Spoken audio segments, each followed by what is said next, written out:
अस्सलाम वालेकुम जी, मैं हूं उस्मान अहमद भट्टी। क्या जनरल फैज और नवाज शरीफ ने मिलकर जनरल बाजवा को एक्सटेंशन दिलवाई? इसकी क्या हकीकत है? इस वक्त ये जुबान ज़द आम है कि नवाज शरीफ ने जो है जनरल बाजवा को जो एक्सटेंशन थी वो जनरल फैज के कहने पर दी। क्या इसमें हकायक हैं या ये झूठ है? एक तो आपसे मैं ये शेयर करूंगा। दूसरी अहम बात आपसे ये शेयर करनी है कि इस वक्त पाकिस्तान तहरीक इंसाफ और चीफ जस्टिस काजी फायज ईसा एक पेज पर हैं। वो कौन सा ऐसा पेज है कि जिस पेज की बुनियाद पर पीटीआई को रिलीफ मिल सकता है? तीसरी अहम बात आपसे ये करनी थी कि किस मेजर जनरल ने पीटीआई को तमाम मामलात में हेल्प की कि उनकी सीनियरिटी रुक गई? क्या वो जो पीटीआई के साथ मिलकर कू करवाना चाहते थे मुल्क में और पीटीआई को अंदर खाते सपोर्ट कर रहे थे, इस वजह से फौज के इदारे ने उनके खिलाफ घेरा तंग कर दिया है? और मियां नवाज शरीफ का ये कहना कि ये लिख कर रख लें कि चौथी मर्तबा भी वो वजीर आजम बन रहे हैं, उन्होंने ऐसा क्यों कहा? पहले बात का आगाज मैं यहीं से करता हूं कि जो काजी फायज ईसा और पीटीआई एक पेज उनका ये है कि 2015 में काजी फायज ईसा ने फौजी अदालतों के खिलाफ फैसला दिया था। अब पीटीआई जो है वो फौजी अदालतों के रगड़े में है और पीटीआई इस उम्मीद में है कि काजी फायज ईसा जो हैं वो उनको फौजी अदालतों में जो उनके खिलाफ केसेस चल रहे हैं, इमरान खान के खिलाफ अगर कोई केस चल रहा है साइफर के मामले का, या उनके जो दूसरे जो कारकुनान हैं, रहनुमा हैं, उनके ऊपर जो मुकदमात हुए हैं फौजी अदालतों के तहत या फौजी एक्ट के तहत, उनमें काजी फायज ईसा उन्हें बहुत ज़्यादा हेल्प करेंगे। अब पीटीआई को जो है ये फौजी अदालतें बुरी लग रही हैं, जबकि 2015 में पीटीआई ने ही फौजी अदालतों के फौजी एक्ट के तहत लोगों को अंदर किया था और उसमें वो कुछ नहीं बोले थे। एक तो इनको रिलीफ ये नजर आ रहा है कि काजी फायज ईसा उन्हें रिलीफ दिलवाएंगे फौजी अदालतों से, और दूसरा पीटीआई को बहुत ज्यादा उम्मीद है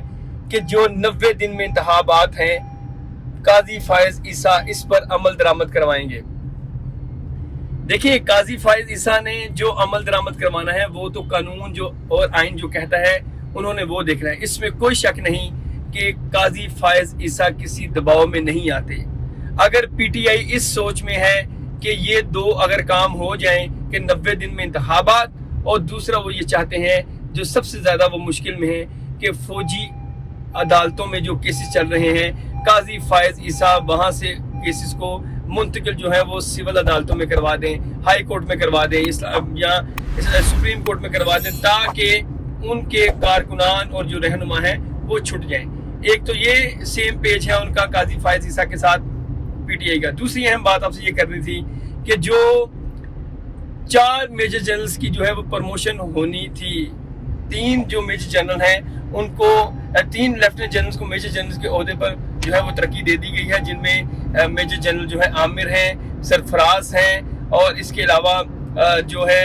हारून, और जो चौथी मेजर जनरल हैं मेजर जनरल इरफान, उनकी प्रमोशन को रोक दिया गया है। वो रोका इसलिए गया है कि ये मेजर जनरल जो थे ये इन्वॉल्व थे पीटीआई को सपोर्ट करने में, तमाम जो मामलात पीटीआई ने किए, और ये जो इतलात हैं सोशल मीडिया पर बहुत ज़्यादा हैं कि इन मेजर जनरल्स की जो तरक्की थी, यानी कि लेफ्टिनेंट जनरल से जो मेजर जनरल के ओहदे पर तरक्की होनी थी, इसको रोका गया है। इसलिए रोका गया है कि इन्होंने फौज के अंदर जो है वो बगावत के लिए पीटीआई को उकसाया। तो जाहिर है फौज का एक अपना नेटवर्क है कि अगर कोई ऑफिसर वहाँ पर अपने मुताबिक चीज़ों को मैनिपुलेट कर रहा है तो वो उनके ऊपर भी गिरफ्त करते हैं। और मियां नवाज शरीफ का ये कहना कि मैं आ रहा हूँ ये तहरीरी तौर पर लिख लें, उसकी वजह ये है कि इस वक्त मुल्क की जो इस्टेब्लिशमेंट है और जो इस वक्त जो भी इंटरनेशनल पावर्स हैं वो चाहते हैं कि अगर मुल्क में तरक्की लानी है तो आपको कोई यहाँ पर मजबूत और मैच्योर गवर्नमेंट जो है वो फॉर्म करना पड़ेगी। उसकी फॉर्मेशन होगी तो जाहिर है फिर बैरूनी इमदाद भी मिलेगी। इस वक्त पीपल्स पार्टी जो है वो रो रही है कि हमें जो है वो एस्टेब्लिशमेंट सपोर्ट नहीं कर रही। تو ظاہر ہے جو اس وقت صورتحال ہے وہ میاں نواز شریف کی فیور میں ہے، نون لیگ کی فیور میں ہے، اور یہ جو بات آ رہی ہے کہ میاں نواز شریف نے جو ہے وہ جنرل باجوہ کو ایکسٹینشن دینے کے لیے اپنی پارٹی کو کہا تھا کہ آپ نے اس کی مخالفت نہیں کرنی، تو یہ بات بھی سامنے آئی ہے کہ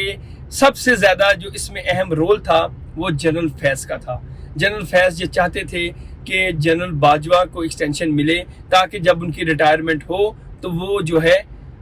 چیف آف آرمی سٹاف بن سکیں۔ تو اس میں حقیقت اتنی ہی ہے کہ جنرل فیض نے کافی زیادہ رول ادا کیا تھا، اور ان کے رول ادا کرنے کی وجہ سے پیپلز پارٹی